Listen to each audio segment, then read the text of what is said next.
Hello, I'm Ryan Reardon. I'm Josh Cobain. And today we are discussing the Moog-Animatics Class 4 SmartMotor Laboratory project for the ME-190 San Jose State Mechatronics class. This project was purposed to create a lab that can be used in class. It's a 2-day lab, and it demonstrates the usefulness of a Moog-Animatics smart motor, like this one here. And actually we have the shaft spinning already, so programming this. For the first lab, I go over basic commands and try to build confidence into the 190 students to get prepared for the the second lab that's more advanced and has PID tuning. For the first lab, though, I go over some simple overview of the SMI interface program that is used to control the smart motors. And also, as I go through the lab, I'll have a few questions that use the BCD controller to go in between positions, as you can see. Right now, I have a simple program running on the smart motor that goes from one position to the other position with a certain set speed and acceleration. And for lab 2? For lab 2, we're having students create a scripted PID controller. Now, before the students create that, they actually will be observing how the PID controller within the smart motor actually is affected by different tuning values. So each animatic smart motor has a PID controller, and each user is able to tune your proportional, integrator, and derivative terms. So students will be using the chart view function to see the response of the system and adjusting the controller gains. And then once students have a better understanding of how this affects the physical system, they'll then create the scripted PID controller on their own and then attempt to control the position of the motor with a mass and pulley system attached to it. The other purpose of this whole project is to really outline and really display the usefulness of the smart motor.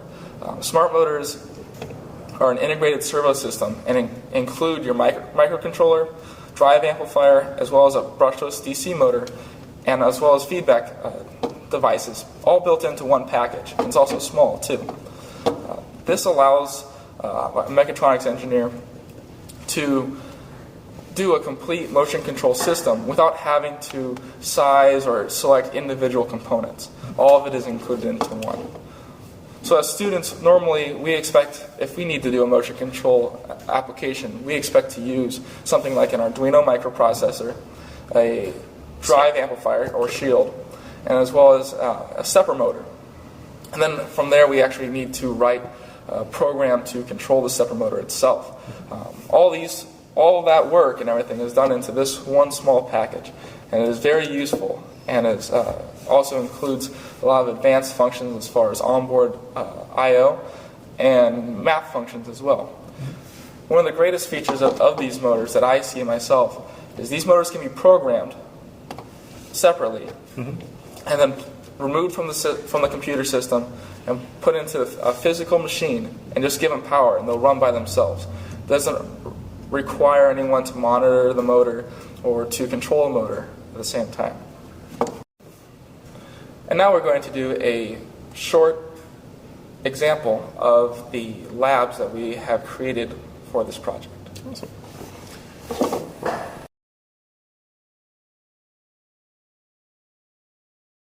My name is Josh, and I'm going to go over Lab 1. So Lab 1 is primarily just trying to get the students up to speed, so I'll explain how to download the drivers and how to download the SMI interface software used for the smart motors. So this is the SMI software that is used in conjunction with the smart motor. I just basically go over some familiarities and I try to introduce the smart motor playground. And so for the smart motor playground, you need to connect to the motor first before you do anything else. In the upper right hand corner, I have my motor selected in COM port 15. So I'm going to connect to the motor now. Now you can see it's online. So let's go to the torque tab. The torque tab is very fun. So if I bring up the torque to 1023, you can see it moves pretty well. Now if I go the other direction, negative 1023. So that's pretty cool. So that's basically what the torque tab is. There's also a position, so you can zero out the position and give it some destination. So I'm going to say 300. So I'm going to press go. So 300 is encoder counts on the motor. So in the lab, I'm going to try to have the students guess how many, or what the destination would be for one complete revolution. Going on to the later parts in the lab, I will have the students try to go to 2 different positions. So here's an example of the program. So I'm going to right-click, compile, and transmit SMX file, or you can press F5. Select the motor on the right-hand side. Press OK. Then click Run.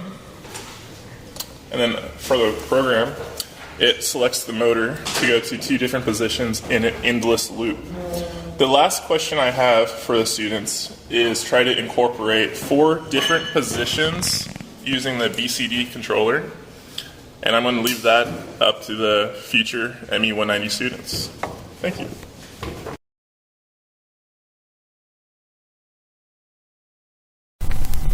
Hello, this is Ryan, and I am here to demonstrate some of the exercises for the SmartMotor Advanced Lab course. Here we have the SmartMotor interface program open. We'll go ahead and address the motor, which is on COM 6. So we'll hit yes here. We'll address the motor. Now for this first exercise, we're going to demonstrate how the PID loop affects, or PID gains affect the response of the motor system, or the smart motor, in fact. And so we're going to go ahead and open up chart view. We're going to add a couple items here. So we'll add the position error, add that, and we'll also add the velocity. And this way we can see the response of the system as the velocity increases. Close that. I'm going to change my settings here. I should verify my settings to make sure I have the fastest update rate. We have 10 milliseconds, which is good. So I'll come over here. Now, every Moog-Animatics smart motor has a user programmable PID loop. We can check the settings of the PID loop by issuing a few commands here. RKP will report the proportional gain, which we see is 42. RKI does the integrator, and RKD does the derivative term. So for the first exercise, we're going to change the controller of the system to only a proportional gain controller. So we're going to set Ki equal to 0 and Kd equal to 0. And then we will use the F command to set those values into the motor. Now if I go ahead and check those values again, you'll see there they are 0 and 0 for Ki and Kd. So from here, I have the motor already addressed and hooked up to the computer here, so I will put the motor into mode velocity, which is a closed loop mode, and we'll use the PID control loop. I will then set my acceleration value to 10. My velocity we will set to 50,000. Now when I'll go ahead and start the chart view so you can see the output. So the red line, which you can see coming up here, is the position error. The blue line is the velocity. So if I put a load on the shaft and give it a G command to go, you'll see we have this constant steady state error here due to the step function of the velocity. So we'll go ahead and shut that off. Now, to get rid of that steady state error, we will incorporate some integrator gain. We'll just guess 50 here. We'll use the same F command to set it into the motor. Now then, with the same acceleration and velocity values, we'll put a load on the shaft and tell it to go. Now you can see here, our steady state error has been minimized. Go ahead and shut the motor off. Now students will do the same exercise for both the PI and PID controller types, recording the information in chart view.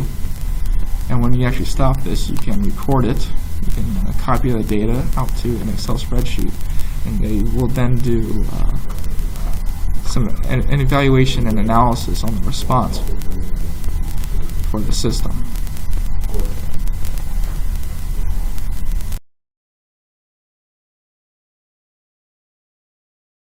Hey guys, welcome back. If you're just joining us, I'm Ryan Reardon. I'm Josh Cobain. And this is our team contributions for the ME190 SmartMotor Lab project. Yes, for my team contributions, I contributed to the Lab 1 and the report. And for my team contribution, I contributed to Lab 2, which is the advanced lab day, and also to the report. Awesome. This project was a great learning experience to both work with Moog-Animatics as well as to learn about the SmartMotor.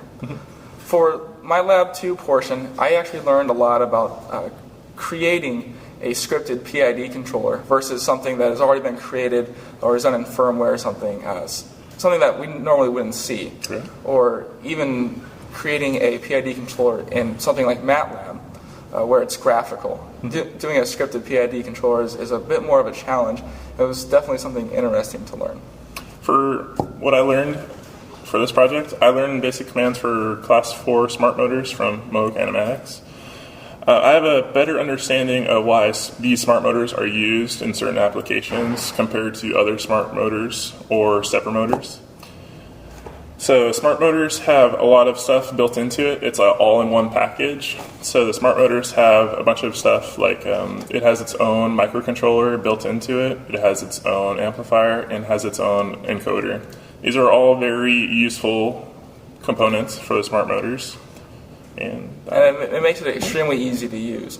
Yeah. So instead of using an Arduino interface with a motor driver shield and a stepper motor and having to program the algorithm to control the stepper motor, the smart motor takes care of all of that for you.